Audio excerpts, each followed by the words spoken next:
Welcome to Creating a Family. Talk about adoption and foster care. Hey, listen up. Friends don't let friends wander around in the dark in search of good information. So be a good friend and recommend this podcast to anyone you know who is interested in either adopting or fostering. And thanks. Today, we're going to be talking about adopting from foster care with Kim Phagan-Hansel. She is the managing editor of the Chronicles of Social Change and the editor of Fostering Families Today. She is also the editor of two terrific books, the Fostering Parenting Toolbook and the Kinship Parenting Toolbook. Welcome to Creating a Family, and thanks so much, Kim, for being with us today to talk about adopting from foster care. It's such an important topic. Thanks so much for having me on today. You know, I think if I could say there's one basic misunderstanding that a lot of people come into a foster care adoption with is the different ways to go about adopting from foster care and the whole idea of fostering to adopt versus adopting a legally free child. So let's start with that confusion to begin with. So what are the different ways that someone who is interested in adopting a child from foster care, what are the different ways they would go about doing that? For sure. So there's really two different ways. One is that the parental rights of a child may have been terminated. So they're legally free for adoption. They've already gone through all the court process and they are deemed to be available for adoption. Now, there's children whose parental rights have been terminated in every single state. A lot of them, you can find that information. You can find kids on the Adopt Us Kids website. Most states have a heart gallery that you can look at to see different profiles. A lot of those kids work with the Wendy's Wonderful Kids program, and there's recruiters that actively seek potential families to adopt those kids. So as of 2017, which is the most recent federal data available, there are about 123,000 children currently waiting to be adopted. So that's the first path to adoption. The second would be if someone decided to become a licensed foster parent, and under that, you can choose to be a licensed foster to adopt parent, meaning that you're open to adoption should the child become available.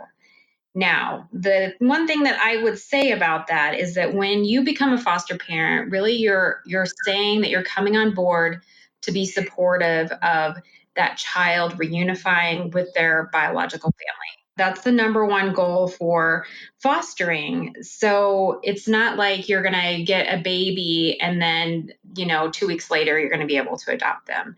There'll be court cases, there'll be visitation and mentoring, things like that. And it's really important that foster parents are 100% behind that when they get started. And then, unfortunately, as time goes on, it becomes sometimes evident that parents can't get themselves to a healthy place, even with a lot of supports and help. And then the courts will move towards termination of parental rights. And at that point in time, they'll start looking at potential adoptive parents. And typically the first they would look to would be the foster parents. Right. And if you look nationally, about 25% of the children who enter foster care will ultimately be adopted outside their family. And the vast majority of those cases, when they're adopted outside of their family, will be through their foster parents. And that fits with pretty much what we see. About a quarter of the kids will end up being adopted if they're being in the foster care system. But it is important to realize that your role as a foster parent and the expectations of you as a foster parent are to try to help with family reunification. So if your primary goal is simply to adopt and you really don't want that responsibility or the expectation that you're going to be working for reunification, then it would be better to consider a child whose parental rights have already been legally terminated. So, in fact, it's interesting. I have noticed that there is a strong movement away from the term foster to adopt. I think in recognition of the importance for reunification or the emphasis on reunification. So you may not even see that term being used anymore. I'm seeing it used less and less. I don't know. Are you as well in what you're doing? Yeah, for sure. I just definitely feel like there's a movement towards recognizing that the best outcomes for kids is for them to stay in their home origin. And if we can supply those families the supports and things that they need, then that actually yields better outcomes than having a child enter foster care and bounce through multiple families, potentially age out of foster care, and have some really negative outcomes long term. So that's a real push there right now, especially with the Family First Prevention Services Act, that we're going to be as supportive of those families of origin as we possibly can. What are some of the differences between being a foster parent and being an adoptive parent, adopting through foster care? We've mentioned one, and that is the expectation of reunification. But if you are adopting, are there some other differences between adopting and fostering in foster care? Sure. So, I mean, I think as far as the kids go, the kids require the same kind of care, some supportive adult in their corner, someone who's going to help address their trauma that maybe they've experienced. Those kind of things are pretty consistent. They just need love and care. But there's definitely some specific regulations that foster parents must follow if the kids are in state custody, things that foster parents need to be made aware of. If an adoption has been finalized, then the child becomes legally yours. And so, a lot of those rules and regulations no longer exist. It would just be as if you're parenting a biological child. However, there needs to be some recognition that children who have experienced early loss, use, and neglect may need specialized parenting skills. And always foster and adoptive parents should be open to discussions about foster care and adoption in an age appropriate manner so that we're meeting the needs of the kids wherever they may be. Okay. Who can adopt from foster care? Yeah, so pretty much anybody can adopt. The most important thing is that they would have to get a home study and meet those licensing requirements for the home study for fostering or adopting. So those are a couple of different licensing standards for home studies. And so they would need to have that done. The things that, may are red flags. We, obviously want kids to be in the best homes possible, healthy families would be, criminal backgrounds. Those kind of things could interfere with your ability to adopt.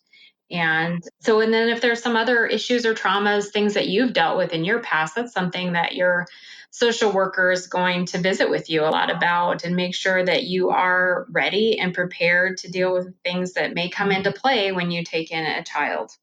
So let's go back to any form of involvement, any criminal involvement, misdemeanor, felony, for any reason would disqualify you?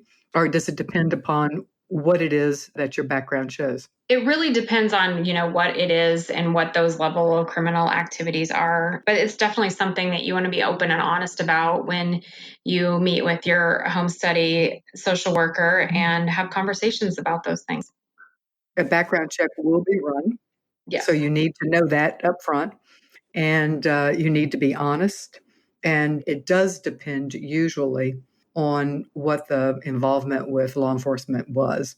You mentioned the home study requirements.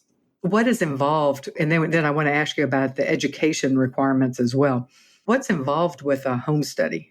Yeah, so a social worker is going to come meet with you a couple of times, visit with you. The name home study actually comes because that's what we used to do was study the home when they came to do that. Now they're going to more or less study you. They want to make sure that you are a healthy family, that you're going to be prepared for anything that the kids may present to you. And so they're going to talk to you a lot about that. But there are certain standards still. I mean, if you need a smoke detector, or those kind of things are still important. But that's become kind of a challenge, especially for like kinship families taking in kids. Some of those can be real barriers to children being placed in their homes. And so a lot of agencies work really closely with those families to help them get over some of those barriers. And if they are missing a smoke detector, have programs that help them get those things into place for those kids. And each state has specific requirements that they're looking for, size of a bedroom. Oh, it's any number of things, but all that information you will be told about up front. so that you will know whether or not that's going to be a problem before you get into it. Let's talk about some of the education requirements for adopting from foster care.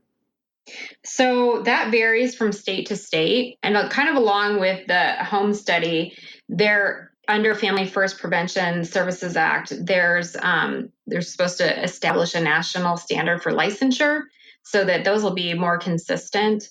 I know in progress right now, there is a proposed bill called the National Adoption and Foster Care Home Study Act, which would amend the Child Abuse Prevention Act, which CAPTA. And so those things are kind of in process right now. So there may be some changes on the horizon that we want to think about. But as far as the education for the licensor, it depends on which state you're in. And some states do different pre-service training. Some do Pride, some have their own. There's development of some new ones underway.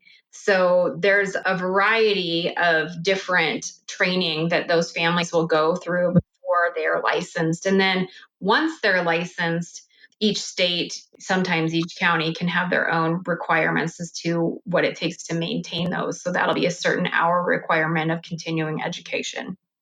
Yeah, generally speaking, MAP and Pride, although there are a number of, each state can have a different one, and there's some new ones coming down the pike. Again, your agency will tell you what it is that they're going to require and what you will know in advance. You will be told, and it's usually, and again, the hours, but don't be surprised if it's anywhere in the range of 30 to 35 hours. That can be a typical one that might differ by state. And they usually work, they have specific times where they're providing this education. It's provided for you. And if you've got problems with work, getting off of work, meeting, let them know up front, and they may be able to work with you on that. Can singles adopt, or do you have to be married? If you're single, you can adopt. State agencies are not allowed to discriminate against prospective foster and adoptive families based on religion, sexual orientation, or marital status. However, there are private agencies that may have some added requirements that can include some of these things. There's several pending lawsuits and policies being introduced that address the discrimination of individuals waiting to adopt, and this may be an ongoing issue and concern going forward as well. There are, and the distinction there is between public agencies and private agencies. We're going to talk about that, a little bit more of that in a minute. But if you run into problems with the private agency, you can always look at your public agency, which is your county. Your county foster agency. It can be called, Department of Social Services, Department of Children and Families. It goes by different names by different states. All right. Do you have to own your own home in order to adopt from foster care? No, you don't. You just need to be able to provide that child a safe, secure home. There may be a requirement as to the size of the bedroom, or if the children can share a bedroom. That, again, you can ask the social worker at whatever agency you're working with. So how closely are your family finances scrutinized, and how much money do you have to make in order to adopt from foster care? Those are things that they will talk to you about when you are going through that process. You just really need to be able to show that you can maintain your family currently, that you're going to be able to care for an added child into your home. A lot of times, people who are adopting from foster care are not your high-end, middle-class, wealthy people. They're pretty much average citizens with average incomes and jobs. You just have to make sure that you have the ability to care for those children.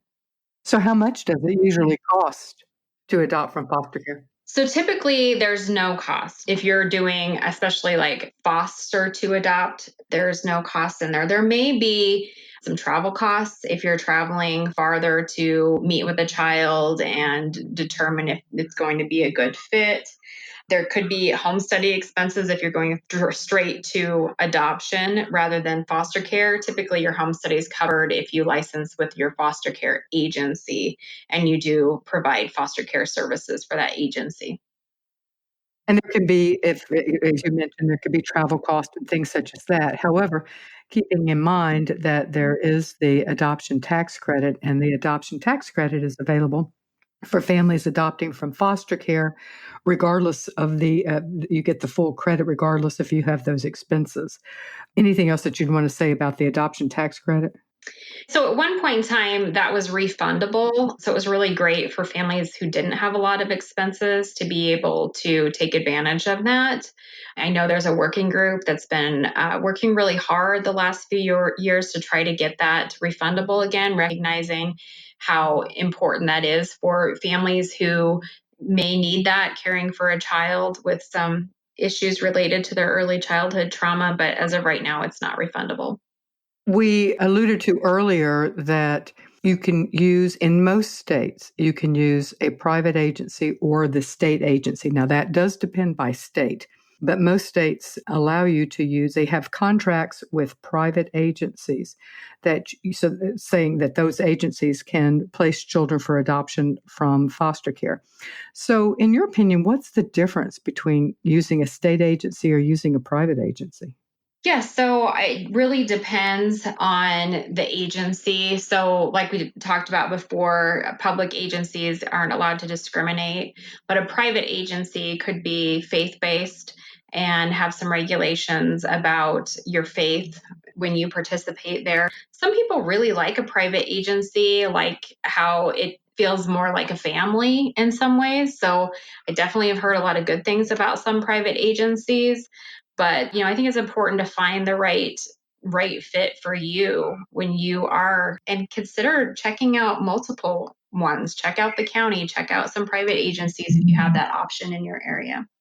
And some of that we provide a list of questions for families. We have Creating a Family has an e-guide for how to choose an adoption agency or an adoption attorney. And there's a section in there on how to choose a foster care agency. And you should look at a variety of things, including post-adoption support and services that agencies may provide.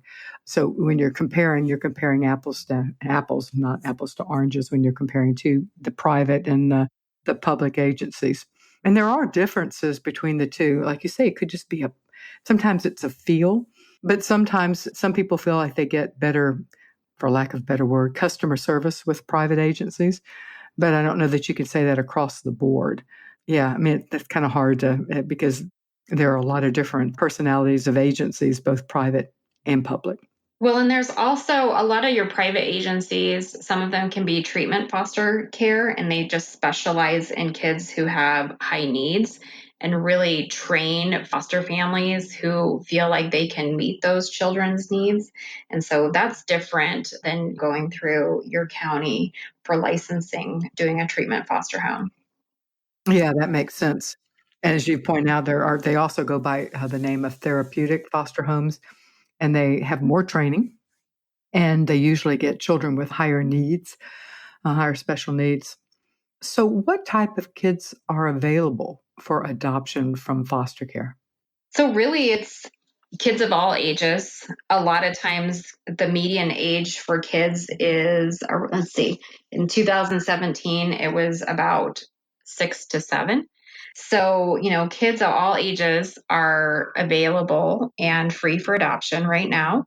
But I think there needs to be a recognition. I think sometimes people think that they will get an infant, and I think that's rare. May get an infant to foster for a while, but like we said before, with the reunification efforts should be number one, and those infants a lot of times will go home to their family. So I think that's something that you need to be really aware of, is that your odds of probably adopting an infant are probably pretty small. Boys and girls both available, or more boys, more girls? Typically, they say that there are more boys. I don't know that I have those stats, though, readily available. It's about 50-50. I do the AFCAR. I mean, just roughly speaking, it's pretty much evenly split between boys and girls. Yeah. Maybe one year might be slightly different, but for the most part. What about the racial background of children available? Yeah, so that is pretty broad as well. There's children of all races that are waiting for families too. Hmm. And there are often a lot of sibling groups. There's always a need. And sibling groups are harder to place because you have to find a family that has the ability, has the room to adopt more than one. So there's usually a greater need for sibling groups.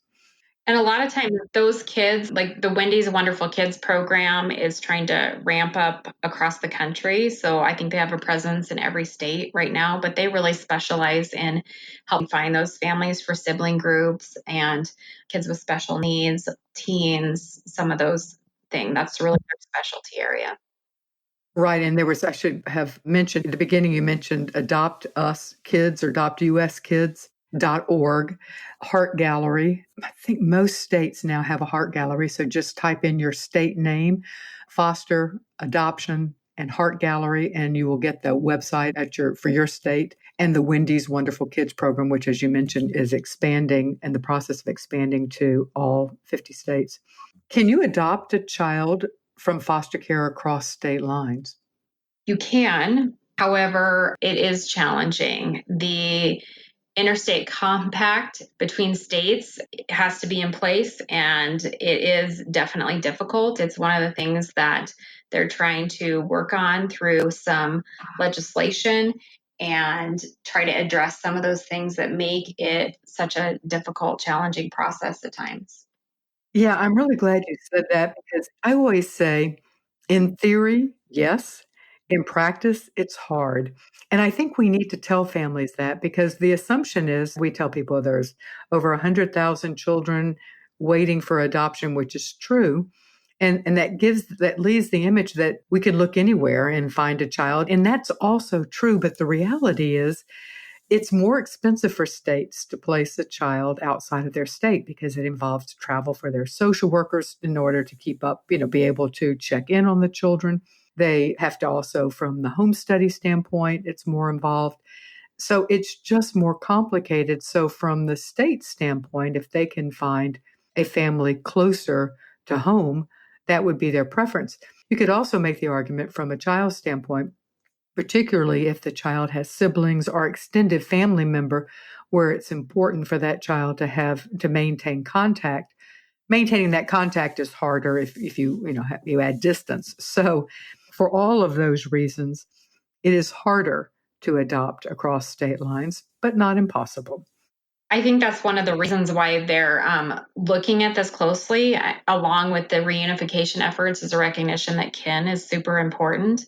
And so, whenever possible, being able to place children with their family is critical. And with the ICPC, that can be challenging to place a child across state lines. So, that's part of the reason for the national home study standards and those going into place so that that home study can be used across state lines and you don't have to get a new one in a new state, those kinds of things.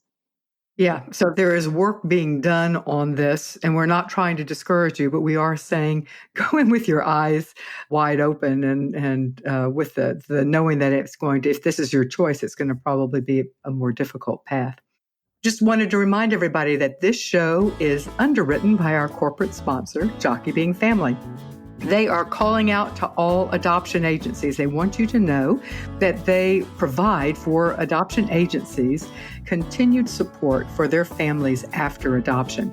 And they do so with their Jockey Being Family Backpack Program. It provides newly adopted children with their own backpacks, personalized with their initials and filled with an adorable little stuffed bear and a blanket, as well as a tote bag with parenting resources for their parents. And that your agency has to apply. So if you're listening and you're an agency, go to the website jockeybeingfamily.com, click on backpack, and you can apply. It's super easy and it is free. If you are a parent and you want your agency to be a partner with Jockey Being Family and their backpack program, let them know. Let your agency know that they need to. It's simple. It's really easy to do. So let them know all about the Jockey Being Family backpack program. All right. So we've talked about adopting across state lines. Earlier, you mentioned the word special needs. What do you mean by that? I mean, that's kind of like adoption talk, or how in law we call it legalese. This is called adoptionese or fosterese. What do we mean when we say special needs?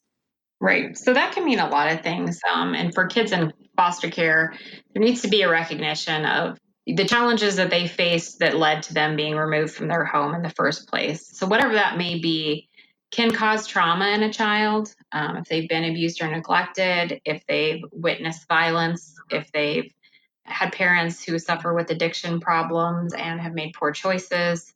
There's a lot of things that come along with those traumas that people need to be aware of. Now, there's also other special needs, and sometimes caused by that trauma, diagnoses of post-traumatic stress disorder.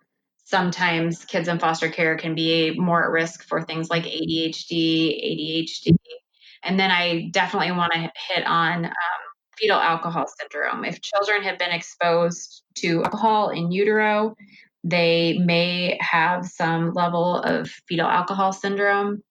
And a lot of times those aren't necessarily diagnosed until a child is in school, and we start seeing them really struggle in school and have some learning disabilities around that. And so that's definitely a hidden disorder that needs to be brought to more awareness for people who are considering fostering and adopting from foster care. So, but then, some kids can have diabetes, some kids can be autistic. Like we said, there's all ages, all sexes in foster care. So just like the general population, there can be all kids who need families. And the only thing I would add would be to include drug exposure, prenatal drug exposure as well, in addition to prenatal alcohol, because we are certainly seeing more drug exposure now than we have in like the last 10 years. So, yeah, it's a term that means that the child has needs that make parenting potentially harder, including the trauma of having been removed from their families, depending, of course, on the age of the child and the reason for removal. Many children have experienced neglect, and neglect leaves its own scars. We tend to downplay neglect. We think, oh, it's just neglect, but yet neglect can definitely leave its own scars against for children. And then, of course, some children have been physically abused or sexually abused as well. All of these things that we've just said falls under the general rubric of special needs. And in some states include sibling groups as the fact that you are trying to be placed with your siblings. It's not really a special need per se, but it does complicate. It limits the number of families who are able to adopt. So that is something to consider as well. So we've talked about the parents financing, finances and having to make enough money to be able to support their family and be able to add a child to the family. Are there adoption subsidies? I know that families who are fostering, of course, have a foster subsidy. What happens if you're fostering and you have a foster subsidy and you go to adopt? Is there an adoption subsidy that is available? Yes, there is. So, according to federal guidelines, subsidies should be available for any child older than 2. Some states may have their own set of subsidy regulations, but that's the standard federally. A really great source for information just on obtaining subsidies is the North American Council on Adoptable Children, or NACAC. They do a lot of work just on this and helping families know what is their legal right and helping them advocate for getting a subsidy. Yeah, and we have a course that we've done with NACAC, North American Council on Adoptable Children, on subsidies as well. So you can look for that course, and you can talk to them and understand, or talk to NACAC itself.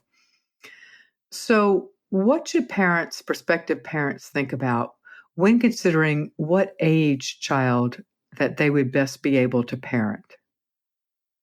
So, I think people need to decide what age they like. Some people want to skip diaper stage entirely, and that's okay. And some people just really like teenagers. And so trying to decide those things is important.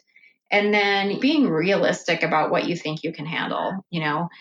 If you're going straight to adoption, then there's a file for a child that will tell you kind of what some of their areas are. And if there are some things that you just don't think that you'd be able to handle, then you should say that from the get-go, that that's just not something to do. I think families should consider what their support team looks like before they take on a new child or multiple children. And then the commitment is huge. Like knowing that if you're going to move forward with an adoption, that you are in it for life, really.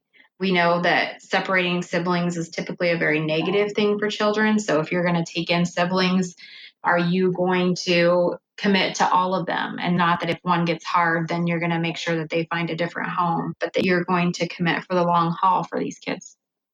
Yeah. And so what are some of the things, you're right, there are advantages and disadvantages to every age that you can consider adopting.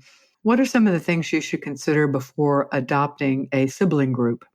I think that really goes back to what your support team looks like. Do you have people who can come in and give you a hand if you need to divide and conquer with kids? I have 2 kids and sometimes I need to clone myself and I only so How's that working out, that cloning yourself? not so well. So I mean, those are some things that you need to think about. There's times where you have to be the same place at the same time, and then you have a kid who may have some really unique needs that you need to be available for. Do you have someone you can count on to help you fill the gap when needed? Yeah, and there is, especially for people who are going from 0 kids to, or maybe 1 child and are adopting 2 or 3. That's a big change. That's a big adjustment, which is not to say you shouldn't do it. It's to say that you need to lower your expectations on what you're going to be able to do for the next year and get more help around, just like you say, your support system. Go into it knowing that you're going to need more help and more support. And it won't be forever, but you need to you're making a huge life change. So go into it with your eyes open, get some support. And I always say, lower your expectations because it's going to be harder and you're not going to get nearly as much done as you think you're going to get, particularly as everybody is adjusting and settling in. For sure. I kind of like to tell people to get small after you adopt, especially in those early days. Such Just good advice. Yes. be home, be with your people, and just build that connection. Start some new traditions with them, cook together. It does not have to be running to the library for story time, trying to keep up with everything that you did before you adopted. It can just keep it tight and keep it close for a while and just adjust to the new lay of the land. The new normal. Yeah, lower your expectations of of gourmet meals, even not gourmet meals. Lower your expectations. Scrambled eggs, counts as dinner, and approach it that way. And lay low, stay close to home, and get as much support as you can. I always think it's interesting when people have an infant, everyone rushes to provide meals, which is wonderful and it's good. I'm glad they do that. But if you adopt an older child, people make the assumption, oh well, you don't need anything. And I think, gosh, you need it even more than if you have adopted an infant. And if you adopt siblings, yeah, take anybody up who will offer, say, yeah, I would love to have meals brought.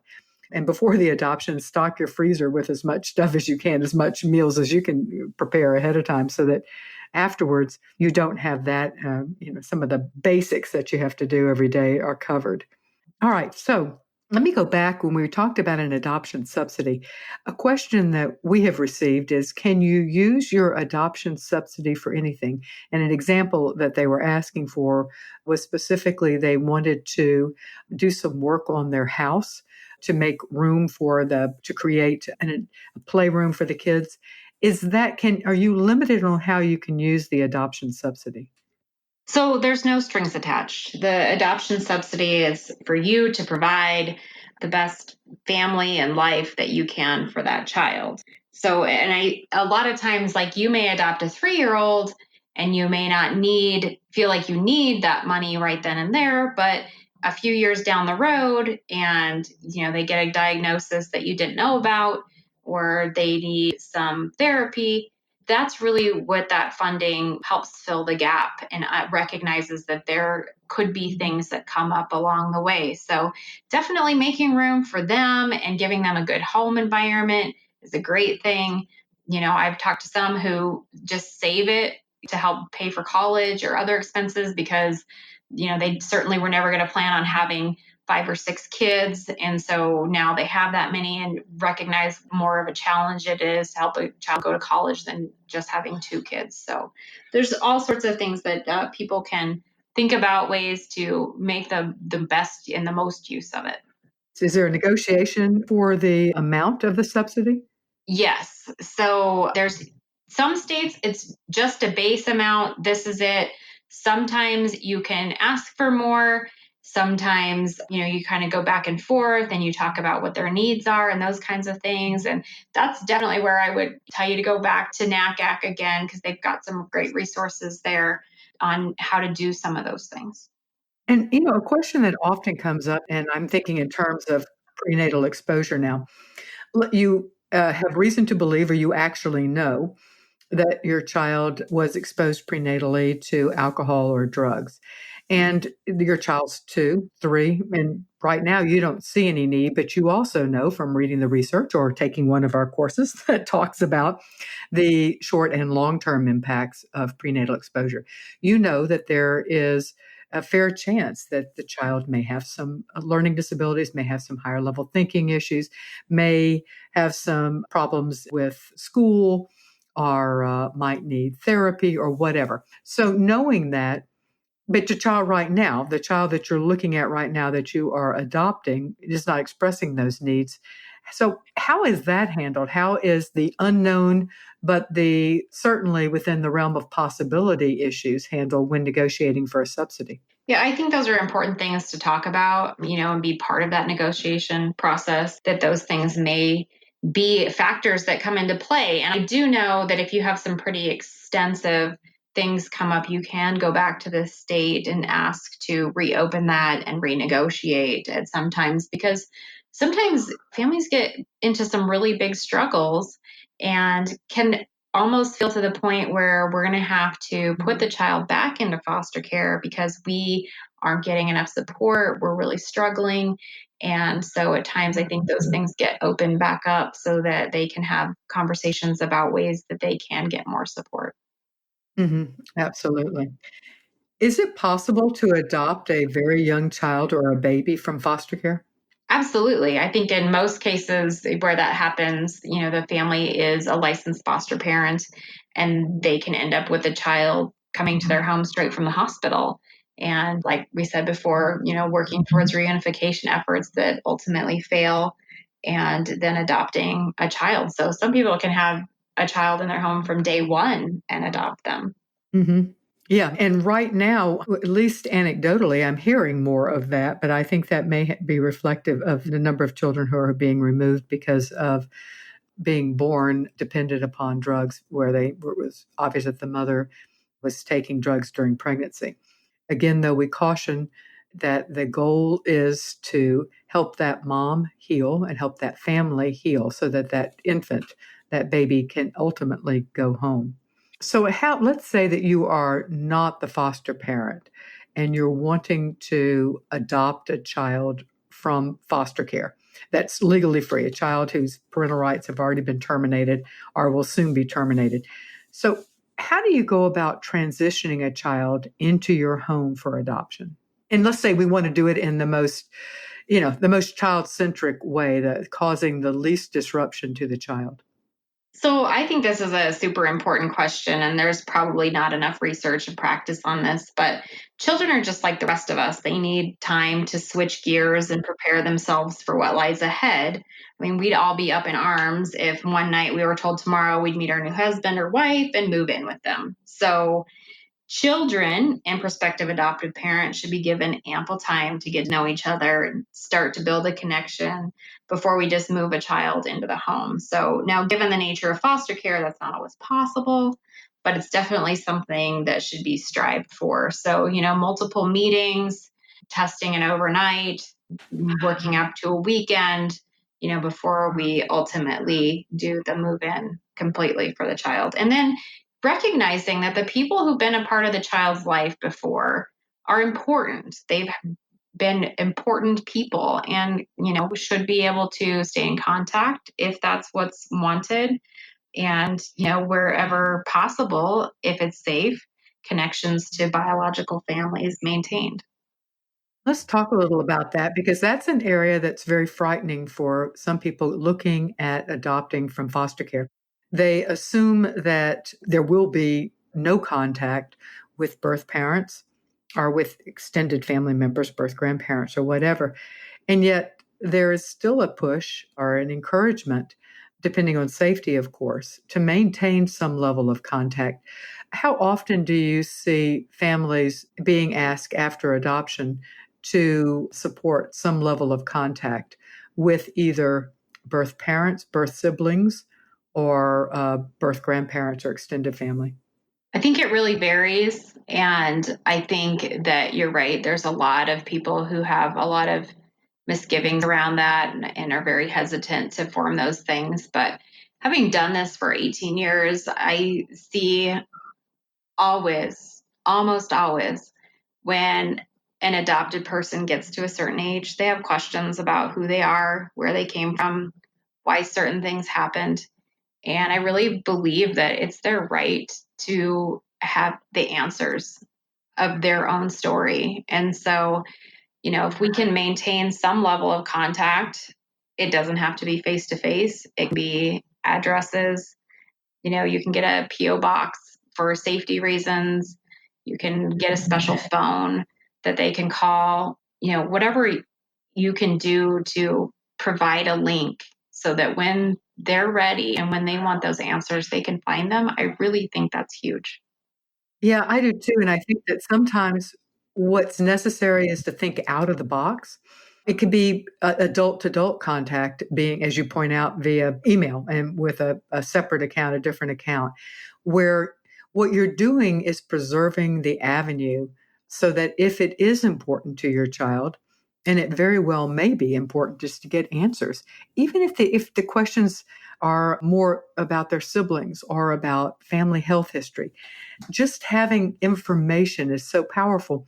So keeping the avenues open, even if it's adult to adult and not involving the child, or looking for someone if the birth parents, for whatever reason, either their choice or their disability or whatever, are not involved, looking for someone else in the family who might be able to be involved to help at that point. So, I mean, it doesn't have to be sometimes, or opening up a closed Facebook group, where it's just for birth family members where you can share pictures. It doesn't necessarily have to mean face to face meetings. It might. But also, birth siblings, if they are either still in the system or adopted, that's another form of contact that really might be really important to that child, sometimes more important than actually contact with birth parents.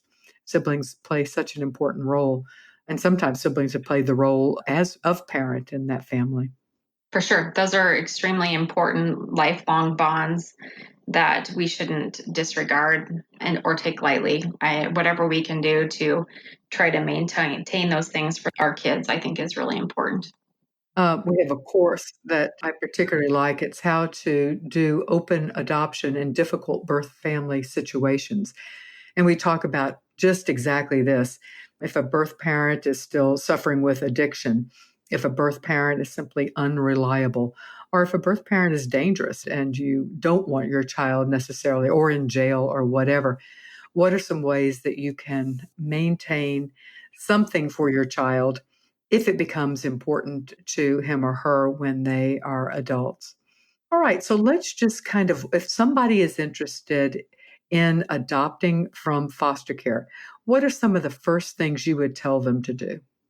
I think I would tell them to do some research. I think what we have now is just a great body of work that exists that you can read about the experiences of adoptees.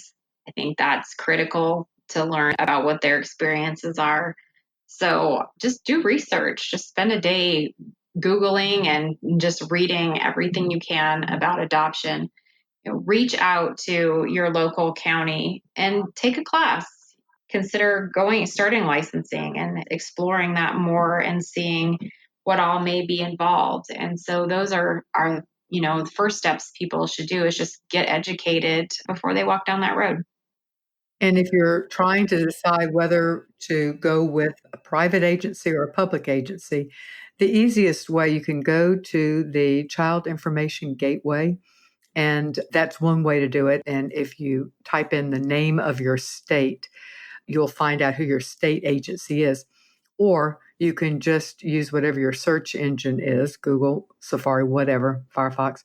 Type in the name of your state, type in foster care agency, and it will take you, one of the results will take you to your state agency. And if you go there, you will be able, and every state I know of, they have listed somewhere on that site whether or not whether they allow private, they have contracts with private agencies. Usually it's by county or sometimes it's by state, and you can find out the names of those agencies. So then set up an appointment to talk with both your county agency, county foster care agency, again, goes by different names, Child and Family Services, Department of Social Services, Children and Family Services, goes by different names, but just type in your county and social and foster care and it will pop up. And schedule an appointment with a private agency that places children for foster care for adoption in your county. And just schedule 2 appointments and start getting information from both of them. And your points were all taken too. Do some research ahead of time. We have a lot, fostering families today would be a great thing that any family who's considering should. So how would they get information about getting fostering families today? Yeah, you can check out our website at fosteringfamiliestoday.com. And you can find information on there about how to subscribe, some of our back issues, our special issues that we do. We have one that focuses entirely on developmental trauma that's called Healing Matters. We're getting ready to do our 2nd issue of that one that'll be out in October. Excellent. Great resources. Creating a Family also has a number of courses as well as free resources. We have an entire section on foster care. You can go and just play around on that section, creatingafamily.org, or you can look through. We have a foster ed courses for lots of different courses in there, and you can take some different courses that will also educate you. And the more educated you get, the better feel you're going to get as to the type of child and that your family is best able to parent, and as well as whether or not this is the right path for you. So get educated. Yeah, that's always my suggestion. Let me pause to remind people that this show is brought to you by the generous support of our partners who believe in our mission of providing unbiased, accurate information, both pre and post adoption and fostering. Some of our partners are Children's Connection. They're an adoption agency providing services for domestic infant adoption, embryo donation, and adoption throughout the U.S., as well as they do home studies and post-adoption support to families in Texas. We also have Vista Del Mar. They are a licensed nonprofit adoption agency with over 65 years of experience helping to create families. They offer home study only services as well as full service infant adoption, international adoption, and foster to adopt programs. And you can get more information about them on their website as well.